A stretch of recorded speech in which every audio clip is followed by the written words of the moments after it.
This lecture is brought to you by Megger, a leading manufacturer of electrical test and measurement equipment. I've trusted Megger's equipment for years and have witnessed firsthand their commitment to education and supporting technical schools across the country.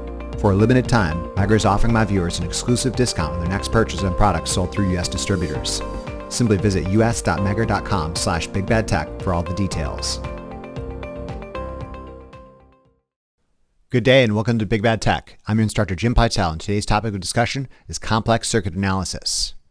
Our objective is to examine a type of complex DC circuit known as a bridge network. We'll learn to analyze bridge networks by applying our previous understanding of delta and Y conversions and Thevenin's theorem. This lecture operates under the presumption the viewer has more than a passing familiarity with both delta and Y conversions and DC Thevenin's theorem, as illustrated in the delta and Y conversions and DC Thevenin's theorems lectures, both available at the Big Bad Tech channel. If you haven't watched these lectures yet, or only dimly recall their contents, please take the time to do so now. A complex circuit is an arrangement of elements that features occasions in which elements are neither purely in series nor purely in parallel with one another.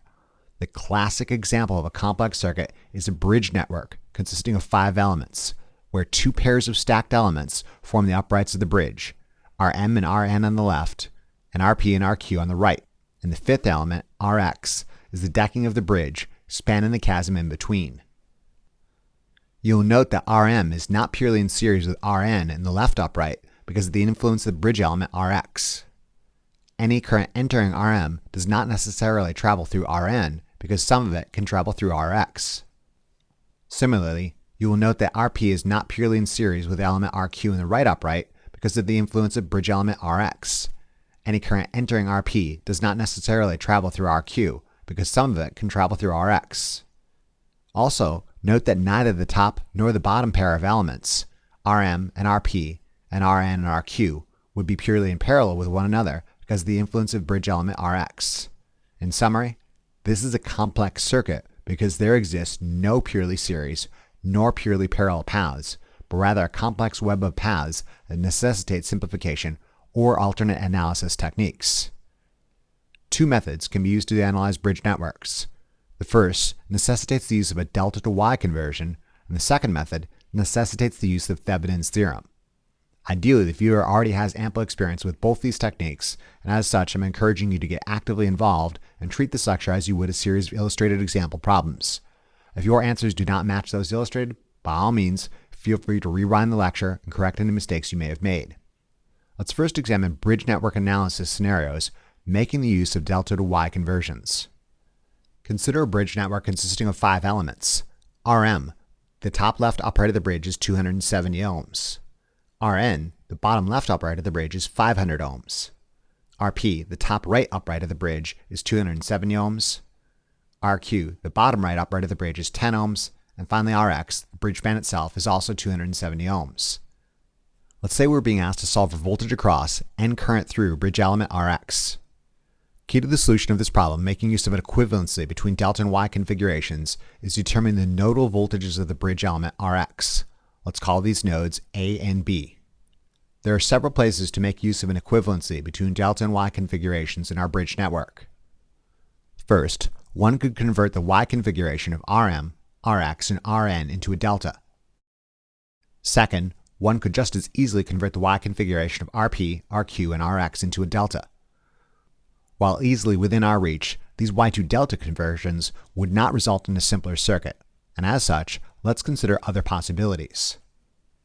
One could convert the delta configuration of Rn, Rx, and Rq into a Y, or one could just as easily convert the delta configuration of Rm, Rx, and Rp into a Y. Either delta to Y conversion would result in a simpler series parallel circuit. This being said, you will note that Rm, Rp, and Rx are identical at 270 ohms each. This is a balanced delta configuration, and converting this to a balanced Y configuration is the easiest of tasks. If we added a third node C to the top of our delta configuration and zoomed in on just the delta configuration of interest, delta element Rab is in fact Rx between nodes A and B. Delta element RBC is in fact Rp between nodes B and C. And finally, delta element RCA is in fact Rm between nodes C and A. The general use delta to Y conversion formula has us multiply the 2 delta resistors connected to the node of interest and divide it by the sum of all delta resistances. Given this is a balanced delta network, all delta elements are equal, and we can make use of a shortcut where each balanced Y resistor is 1/3 the magnitude of the balanced delta resistors, where Ry equals R delta divided by 3. Substituting in our given values demonstrates that Y resistor R1 is 90 ohms, as is R2 and R3.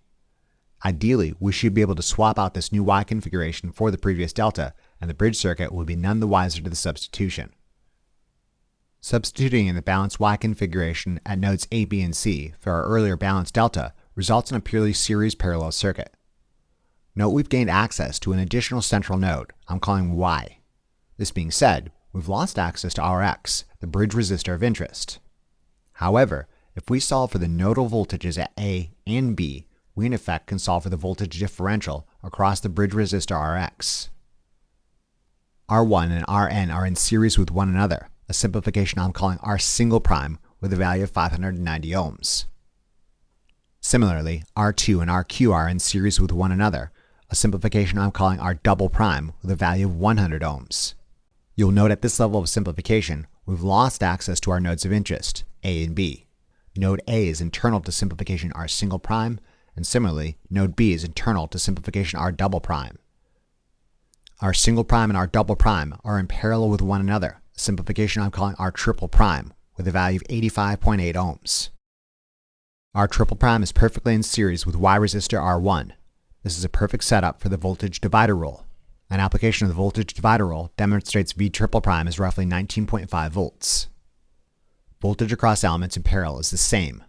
Given simplification R triple prime is the parallel combination of R single prime and R double prime, V triple prime equals V single prime, which equals V double prime, and they all equal roughly 19.5 volts. Now we need to solve for voltage division within the R single prime and R double prime paths. Within the R single prime path, VA is the voltage across resistor Rn. R1 and Rn are perfectly in series with one another. This is again a perfect setup for the voltage divider rule. An application of the voltage divider rule demonstrates that VA is roughly 16.5 volts. Similarly, within the R double prime path, R2 is perfectly in series with RQ. This is again a perfect setup for the voltage divider rule. An application of the voltage divider rule demonstrates that VB is roughly 1.9 volts. The voltage of interest, VAB, is VA minus VB. Substituting our given values demonstrates VAB equals roughly 14.6 volts, positive to negative, left to right. With the understanding that the bridge network is none the wiser to the substitution of the balanced Y for the balanced delta, we are allowed to make the assumption that the balanced delta also experiences a 14.6 volt differential from node A to node B. Delta resistor Rx experiences a voltage drop of 14.6 volts, and an application of Ohm's law demonstrated it experiences 53.9 milliamperes of current traveling left to right. In summary, substitution of a Y for a delta in a complex circuit results in a comparatively simpler series parallel circuit, and the analysis of the simple series parallel circuit mapped back to the original complex circuit containing the delta configuration yielded our desired results.